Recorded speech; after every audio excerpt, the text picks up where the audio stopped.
नमस्ते बच्चों। इस वीडियो के माध्यम से आज हम कक्षा कार्य सीखेंगे और इससे संबंधित अभ्यास कार्य भी देखेंगे। आशा है कि यह आप सबको बहुत पसंद आएगा। आज कक्षा कार्य में अध्याय 1 से कवि सूरदास जी के पद से पहला पद का अध्ययन हम भावार्थ के साथ करेंगे। तो आइए पहला पद के अध्ययन से पहले हम कवि सूरदास जी का कवि परिचय भी जानते हैं। हिंदी साहित्य की भक्तिकालीन काव्यधारा के कवि सूरदास का जन्म 1478 ईस्वी में सिंही नामक गांव में हुआ था। कुछ विद्वान उनका जन्म स्थान मथुरा के निकट रुनुक्ता या रेणुका क्षेत्र को मानते हैं। सूरदास मंदिर में भजन कीर्तन करते थे, जिसके कारण उनकी ख्याति जगह जगह फैल गई। सूरदास जन्म से नेत्रहीन थे या बाद में नेत्रहीन हुए, इसके निश्चित प्रमाण नहीं मिलते। इस पर विद्वानों के बीच मतभेद है। वह महाप्रभु वल्लभाचार्य के शिष्य थे।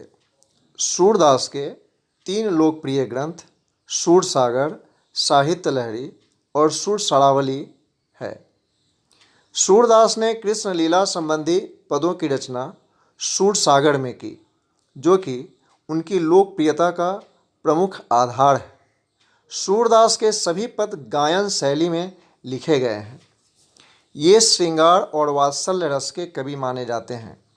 सूरदास की भाषा सहज, स्वाभाविक और माधुर्य से परिपूर्ण ब्रजभाषा है, जिनमें अलंकारों का प्रयोग अत्यंत सुंदर ढंग से किया गया है। सूरदास का निधन 1583 ईस्वी में पारसौली में हुआ था। तो बच्चों, यह जो पहला पद हमारे सामने है, यह सूरदास जी द्वारा रचित सूरसागर के भ्रमर गीत से लिया गया है। इस पाठ में सूरदास जी के 4 पद दिए गए हैं, जिसमें से पहले पद का भावार्थ हम जानेंगे। सूरदास जी अपने पहले पद में गोपियों द्वारा व्यंग करते हुए उद्धव से जो बातें कही जाती है वो लिखा है। सूरदास जी लिखते हैं कि उधो तुम्हो अति बड़भागी, अपरस रहत स्नेह तगातें, नाहिन मन अनुरागी, पुरैन पात रहत जल भीतर, ता रस देह न दागी, ज्यों जल माह तेल की गागरी, बूंद न ताको लागी, प्रीति नदी में पाँव न बोड़ियो, दृष्टि न रूप परागी, सूरदास अबलाहम भोरी, गुड़ चाट ज्यों पागी। सूरदास जी ने इस उद्धव और गोपियों के संवाद में लिखते हैं कि जब उद्धव जी निर्गुण ब्रह्म एवं योग का संदेश देने के लिए गोपियों के बीच में पहुंचते हैं, तो गोपियां व्यंग करते हुए उद्धव से कहती है कि हे उद्धव, तुम बहुत भाग्यवान हो। उधो तुम्हो अति बड़भागी। बड़भागी का तात्पर्य भाग्यवान से होता है। अति मतलब बहुत। हे उधो, तुम बहुत भाग्यवान हो। ज्यों अपरस रहत स्नेह तगाते, नाहिन मन अनुरागी, अर्थात श्री कृष्ण के साथ रहते हुए भी उनके प्रेम के बंधन से अछूते हो और ना ही तुम्हारे मन में श्री कृष्ण के प्रति प्रेम भाव उत्पन्न हुआ है। यहाँ अनुरागी से तात्पर्य, जैसे कि हम जानते हैं, प्रेम से भरा हुआ होता है। एक तरफ गोपियाँ प्रेम से ओतप्रोत है, वहीं दूसरी तरफ उद्धव निर्गुण ब्रह्म को मानने वाले योग का संदेश लेकर पहुँचते हैं। यहाँ गोपियाँ उद्धव को व्यंग के दृष्टिकोण से कहती है कि श्री कृष्ण के साथ रहते हुए भी उनके प्रति प्रेम भाव उत्पन्न नहीं हुआ।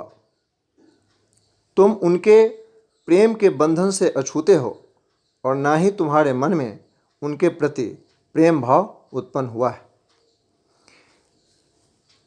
आगे गोपियाँ एक उदाहरण के द्वारा कहती हैं कि पुरैन पात रहत जल भीतर तारस देह न दागी, अर्थात हे उद्धव, जिस प्रकार पुरैन से तात्पर्य कमल का पत्ता का होता है, कि जिस प्रकार कमल का पत्ता हमेशा जल में ही रहता है, लेकिन उस पर जल के कारण कोई दाग दिखाई नहीं देता। पुरैन पात रहत जल भीतर तारस देह न दागी, अर्थात पुरैन के पत्ते पर उस जल का कोई भी दाग नहीं लगता। आगे कहती हैं कि ज्यों जल माह तेल की गागरी, दूसरा उदाहरण देती है कि जिस प्रकार से जल के अंदर तेल से भरे हुए गगड़ी को रख दो, एक पात्र होता है मिट्टी का, गगड़ी को रख दो तो बूंद न ताको लागी, उस तेल से भरे हुए गगड़ी पर जल के बूंद नहीं ठहरते। ठीक उसी प्रकार से श्री कृष्ण के साथ रहते हुए भी तुम्हारे ऊपर प्रेम का कोई भी भाव उत्पन्न नहीं हुआ। प्रीति नदी में पाँव न बोरियो दृष्टि न रूप पड़ागी। यहाँ प्रीति नदी से तात्पर्य प्रेम की नदी का होता है। पाँव अर्थात पैर, बोरियो डुबोया। गोपियाँ कहती है कि तुमने प्रेम रूपी नदी में कभी पाँव नहीं डुबोया है और ना ही तुम्हारी दृष्टि, यहाँ कहती जैसे ना कि दृष्टि न रूप पड़ागी, अर्थात तुम्हारी दृष्टि कृष्ण के रूप सौंदर्य पर मुग्ध हुई है। आगे सूरदास जी लिखते हैं कि सूरदास अबलाहम भोरी गुड़ चाट ज्यों पागी। गोपियाँ कहती हैं उद्धव से कि हे उद्धव, हम तो भोली भाली अबलाएँ हैं, हमें तो तुम्हारी तरह कोई ज्ञान नहीं है। जिस प्रकार चींटियाँ गुड़ से चिपक जाती हैं, ठीक उसी प्रकार हम भी श्री कृष्ण के प्रेम में लिपट गई हैं, उलझी हुई हैं। यहाँ हमने देखा कि गोपियाँ कहती है कि गुड़ चाटी ज्यों पागी। गुड़ चाटी, चाटी मतलब होता है चाटना, ज्यों मतलब जैसे, पागी चींटियाँ। स्पष्ट है यहाँ कि गोपियाँ कहती है उद्धव से कि हे उद्धव, हम तो भोली भाली आंवलाएँ हैं, हमें तो तुम्हारी तरह कोई ज्ञान नहीं है। जिस प्रकार चींटियाँ गुड़ से चिपक जाती हैं, ठीक उसी प्रकार हम भी श्री कृष्ण के प्रेम में उलझ गई हैं, लिपट गई हैं। तात्पर्य यह निकलता है कि गोपियाँ श्री कृष्ण से प्रेम करती थी और संसार में प्रेम का पाठ सबसे बड़ा होता है। उस प्रेम के पाठ के सामने निर्गुणवादी उद्धव लाचार और बेसहाय नजर आते हैं। इसी के साथ पहला पद और उसका भावार्थ समाप्त हुआ। आगे शब्दार्थ एवं अभ्यास कार्य दिया गया है, जिसे करें।